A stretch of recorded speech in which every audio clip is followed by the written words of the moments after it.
বন্ধুরা, আমি public administration হিসেবে যেটা পরিচিত সেটার কিছু রিফর্মের কথা বলতে চাচ্ছি। আসলে এটার জন্ম হয়েছে কোথায় বা জন্ম হয় কোথা থেকে? আমরা পিএসসি থেকেই এর কিন্তু সূত্রপাত। পাবলিক সার্ভিস কমিশন, সার্ভিস মনে রাখতে হবে। পাবলিক সার্ভিসের জন্য একটা কমিশন আছে। সেই কমিশনের মাধ্যমে পাবলিককে, জনগণকে বা জনসেবার জন্য সেখানে জনবল রিক্রুট করা হয়। কেউ হন গ্যাজেটেড, কেউ হন নন গ্যাজেটেড, ফাইন। তারপরে রিক্রুট হওয়ার পর এনাদের নাম দেওয়া হয় কি? গ্যাজেটেড যারা হন তারা বিসিএস, বাংলাদেশ সিভিল সার্ভিস। এখন বাংলাদেশ সিভিল সার্ভিসেস এই জন্য অনেকগুলো ক্যাডার আছে, সেই ক্যাডারে বাংলাদেশ সিভিল সার্ভিসেস অথবা বাংলাদেশ সিভিল সার্ভিস। এখন এই পর্যন্ত কিন্তু সিভিল সার্ভিস রইল। ওরা কিন্তু জনগণের সেবা বা সেবক হিসেবে মানসিকভাবে প্রস্তুত বলেই ওনারা পিএসসি সারা জীবনের পড়াশোনা, সাধনা, ত্যাগ, তিতিক্ষা এবং স্বপ্ন ওনারা বাস্তবায়ন করার জন্য পিএসসির মাধ্যমে বিসিএস অফিসার হন। এই বিসিএস বাংলাদেশ সিভিল সার্ভিস হওয়ার পর ওনারা যেই মাত্রই মন্ত্রণালয়ে ঢোকেন তখনই কিন্তু মোপাতে যেতে হয়। মোপা মানে মিনিস্ট্রি অফ পাবলিক অ্যাডমিনিস্ট্রেশন। এই শুরু হয়ে গেল অ্যাডমিনিস্ট্রেশন, বাস শেষ, দেশ শেষ। এই অ্যাডমিনিস্ট্রেশন শুরু হলো। এখন কচি মনে তারা কিন্তু এগুলো খেয়ালও করে না। আর এছাড়াও একটা মানে এই বয়সে যদি কাউকে অনেক ক্ষমতা দিয়ে দেওয়া হয়, একটা হাতে লাঠি দিয়ে দেওয়া হয়,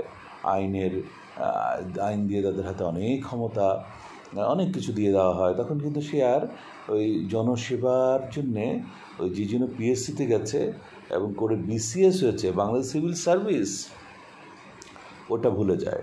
তখন সে হয়ে যায় অ্যাডমিনিস্ট্রেটর।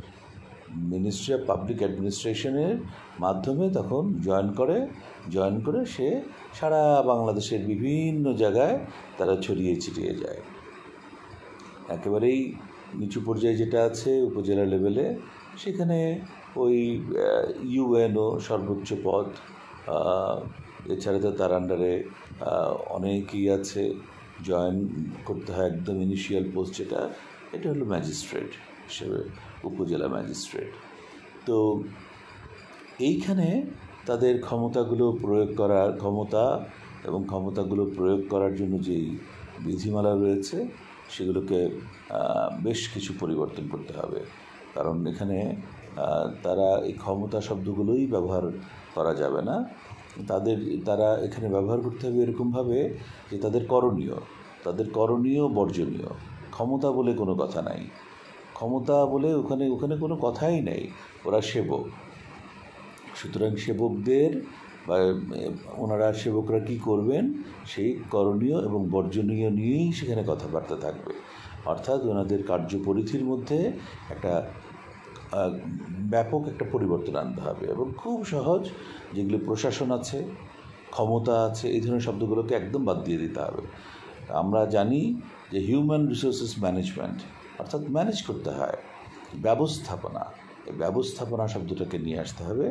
যেমন জনব্যবস্থাপনা মন্ত্রণালয়ের নামটাই পরিবর্তন করে ফেলতে হবে, জনব্যবস্থাপনা মন্ত্রণালয়। এখানে কিন্তু জয়েন করার পর সরাসরি ওনারা ফিল্ডে যান না, ওনাদেরকে পাঠানো হয় আবার ওই বিপিএটিসি, এটাও কিন্তু জনপ্রশাসন, বাংলাদেশ জনপ্রশাসন একাডেমি। এখানে প্রশাসন হবে কেন? বাংলাদেশ জনব্যবস্থাপনা একাডেমি। তো মানসিকভাবে প্রিপেয়ার হবে যে আমরা জনব্যবস্থাপনা, জনসেবা, এই জন্য আমরা জয়েন করেছি, চাকরি করছি, এবং আমাদের দেশ সেবার এটাই হচ্ছে একমাত্র একটা সুন্দর পন্থা। যেই মাত্র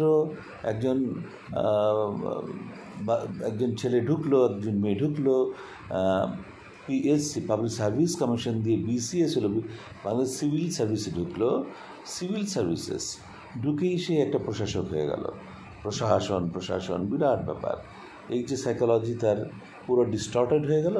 তো সারাটা জীবন ধরে সে এখন কিন্তু সমাজ থেকে বিচ্যুত এবং একটা হামমরা ভাব নিয়ে সারাটা জীবন সে চাকরি করে যায় এবং জনগণকে অত্যন্ত তুচ্ছ নগণ্য মনে করে, এমনকি পিতামাতা ভাই বোনকেও। তো এই যে ঢুকিয়ে দেওয়া হলো, তো এটা কীভাবে ঢুকলো, কেন ঢুকলো, এটা কিন্তু আমার ঠিক জানা নাই। তবে মিনিস্ট্রি অফ এস্টাবলিশমেন্ট ছিল, এস্টাবলিশমেন্টের পরে এটার নাম চেঞ্জ করে করা হলো MOPA, ministry of public administration. Administration শব্দগুলো সমস্ত জায়গা থেকে বাদ দিতে হবে। জনব্যবস্থাপনা একাডেমি, জনব্যবস্থাপনা মন্ত্রণালয়, তেমনি ইউনোর কার্যপরিধি রিভিজিট করতে হবে।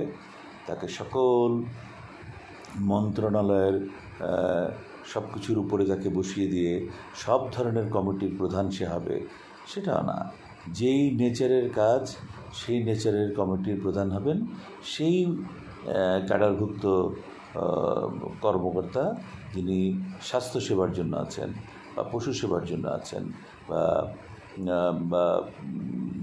বা সিভিল জনসেবার জন্য আছেন, অথবা যেই ক্যাডারের আছেন। তো যেমন এখন স্বাস্থ্য ব্যবস্থাপনা যদি করতে হয়, সেখানে সভাপতিত্ব করবেন উপজেলা স্বাস্থ্য ও পরিবার কল্যাণ কর্মকর্তা।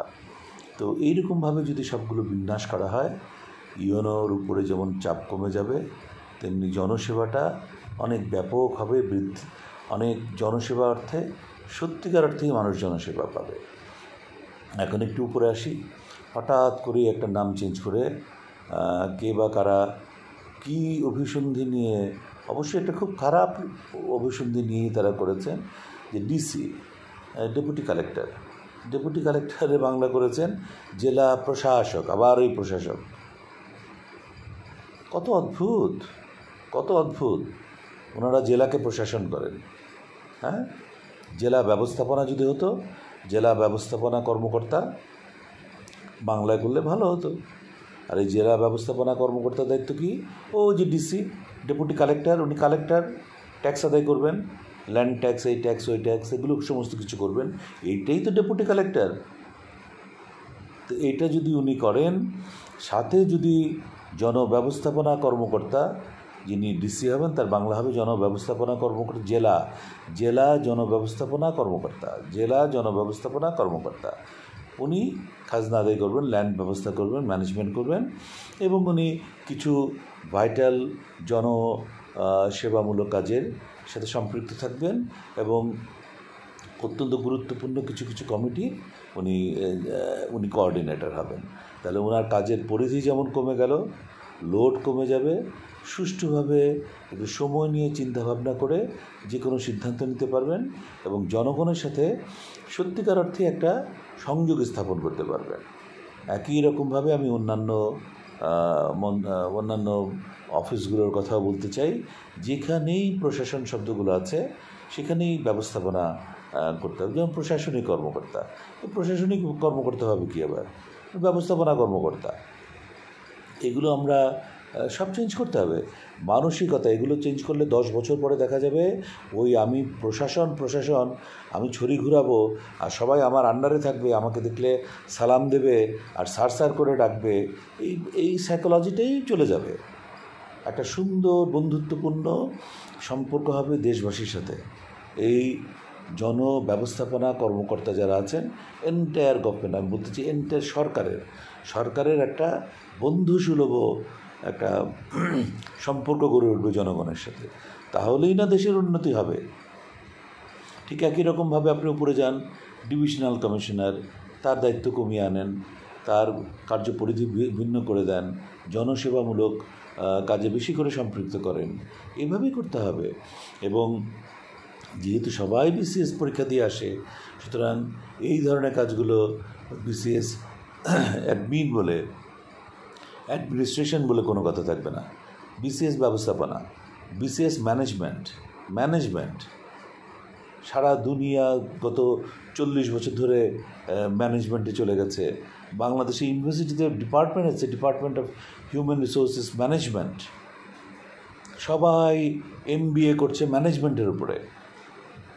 ভুরি ভুরি শত শত এমবি আছে হিউম্যান রিসোর্সেস ম্যানেজমেন্টের উপরে বিসিএস কর্মকর্তারা পোস্ট গ্র্যাজুয়েশন করেছেন। তো এত কিছু করার পরেও যদি আমাদের টনক না নড়ে, আমরা যদি অ্যাডমিনিস্ট্রেটর হয়ে বসে থাকতে চাই, তাহলে অবশ্যই সেই অ্যাডমিনিস্ট্রেটরের একদম মেরুদণ্ডটা ভেঙে ওখানে ম্যানেজমেন্ট দিয়ে দিতে হবে, ম্যানেজমেন্টের একদম স্ট্রিকটা বসিয়ে দিতে হবে, সো দ্যাট ওই ব্রেন যেন তাকে সারাক্ষণ তাড়িত করে যে আমি ব্যবস্থাপনা করতে হবে, যে কোনো সমস্যা আমাকে ম্যানেজ করতে হবে, দেশের উন্নয়নটা ম্যানেজ করতে হবে, দেশের ভবিষ্যৎ পরিকল্পনা কি সেটা আমাকে ম্যানেজ করে বাস্তবায়ন করতে হবে, জনগণকে সেবা দিতে হবে, জনগণের সাথে একটা নেটওয়ার্কিং এস্টাবলিশ করতে হবে। যাই হোক, আজকে এতটুকুই বললাম, একটা ধারণা দিয়ে রাখলাম। যারা আছেন কেয়ারটেকার ইন্টারিম গভর্নমেন্ট আশা করি যদি শোনেন দয়া করে, যদি কোনো অ্যাডভাইস দিতে চান নেবেন। তো আমার বলার আমি বলে রাখলাম। তো আপনারা সবাই ভালো থাকুন, সুস্থ থাকুন। আল্লাহ হাফেজ।